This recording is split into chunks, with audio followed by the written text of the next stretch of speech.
Good morning. This is Mission Control Houston. Thank you for joining us for today's ISS update this Thursday, December 22nd.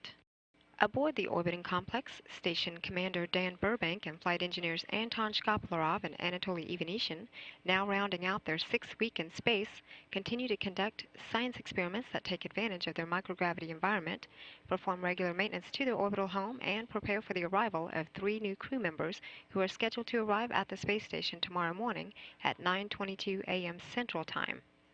Yesterday, NASA astronaut Don Pettit, Russian cosmonaut Oleg Kononenko, and European Space Agency astronaut Andrei Kuipers launched aboard the Soyuz TMA-03M from the Baikonur Cosmodrome in Kazakhstan at 7:16 a.m. Central Time. They have begun their 2-day chase on orbit to catch up to the International Space Station. Ascent and the first 2 rendezvous burns were all nominal yesterday. The Soyuz performed another rendezvous maneuver today, and all systems aboard the Soyuz spacecraft continue to check out nominally. The Soyuz is slated to link up to the International Space Station tomorrow morning when it docks to the Rossviet module. Live coverage of the Soyuz docking will begin here on NASA television at 8:45 a.m. Central Time, with docking scheduled to occur at 9:22 a.m. Central Time.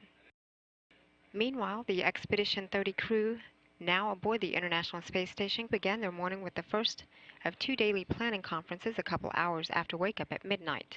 Commander Dan Burbank is busy now gathering and setting up hardware required for the EPIC card installation and testing in preparation for the station's onboard computer architecture upgrade to increase its performance. Meanwhile, Anton Shkaplerov and Anatoly Ivanishin are conducting the BAR experiment that tests and validates methods to detect pressure leaks on board the station to improve spaceflight safety.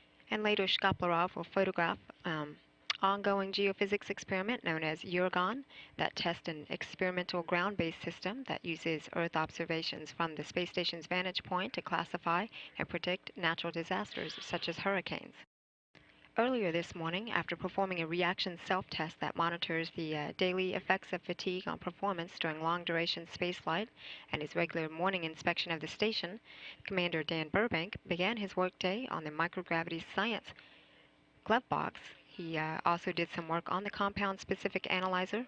Burbank then set up the Cubic, which is a small temperature-controlled incubator or cooler that is used to study biological samples in preparation for the science payload that studies the function of substances produced within the body in regulation of the immune processes and cell cycle under microgravity conditions.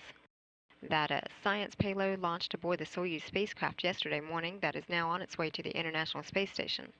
Also earlier this morning, Commander Burbank participated in a live in-flight interview with WDIV-TV in Detroit, Michigan.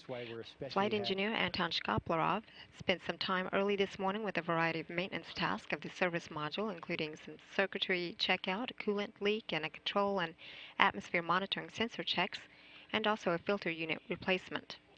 This is Mission Control Houston.